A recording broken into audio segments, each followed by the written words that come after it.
မွေးနေ့ကုသိုလ်အလှအဖြစ်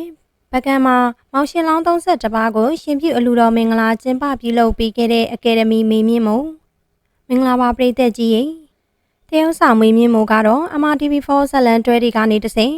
ပရိသတ်တွေရဲ့လက်ခံအားပေးခြင်းကိုရရှိခဲ့သူတယောက်လည်းဖြစ်ပါတယ်။ကျောင်းမောလာပပြီးဆွဲဆောင်မှုရှိတဲ့သူ့ရဲ့ကိုယ်ပိုင်ဟန်လေးတွေကြောင့်ယောက်ျားလေးပရိသတ်တွေအပြင်မိန်းကလေးပရိသတ်တွေရဲ့သဘောကျခြင်းကိုပါခံခဲ့ရတဲ့မင်းသမီးတစ်လက်လည်းဖြစ်ပါတယ်။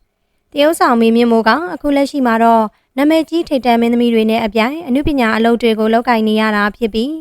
အကယ်ဒမီဆုကိုလည်းရရှိပိုင်ဆိုင်ထားသူဖြစ်ပါတယ်။တရုတ်ဆောင်မေမြင့်မို့ကဇလန်တွဲတွေအပြင်ရုပ်ရှင်ဇာတ်ကားကြီးတွေကိုပါအဆက်မပြတ်ရိုက်ကူးနေရတာလည်းဖြစ်ပါတယ်။ဒါအပြင်အနုပညာလောကမှာလည်းအောင်မြင်တယ်လို့စီးပွားရေးဘက်မှာလည်းတော်လွန်သူတစ်ယောက်ဖြစ်ပါတယ်။မေမြင့်မို့ကပကံညောင်မြို့မှာပကံမြို့သူအမည်နဲ့ဟိုတယ်တစ်ခုကိုဖွင့်လှစ်ထားနိုင်ခဲ့တာလည်းဖြစ်ပါတယ်။ပြီးခဲ့တဲ့မေလ17ရက်နေ့လေးကတော့တရုတ်ဆောင်မေမြင့်မို့ရဲ့မွေးနေ့လေးဖြစ်ပြီး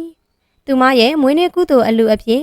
ပကံမှာမောင်ရှင်လောင်း32ပါးကိုရှင်ပြုအလှတော်မင်္ဂလာကျင်းပပြုလုပ်ပေးခဲ့တာလည်းဖြစ်ပါတယ်။အလှတာရဲ့ကာမအကယ်ဒမီမေမြင့်မို့ရဲ့မွေးနေ့ကုသိုလ်အလှအဖြစ်မောင်ရှင်လောင်း32ပါးအလှတော်မင်္ဂလာအခမ်းအနားကို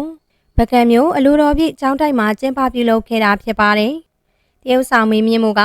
မေရဲ့မွေးနေ့အကျိုးအလှအနေနဲ့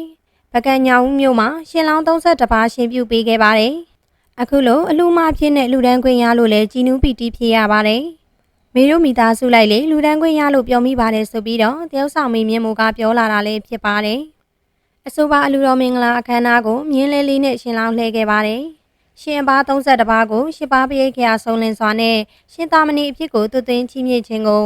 မေလ10ရက်နေ့ကပကံမြို့မှာကျင်းပပြုလုပ်ခဲ့တာဖြစ်ကြောင်းသိရပါတယ်။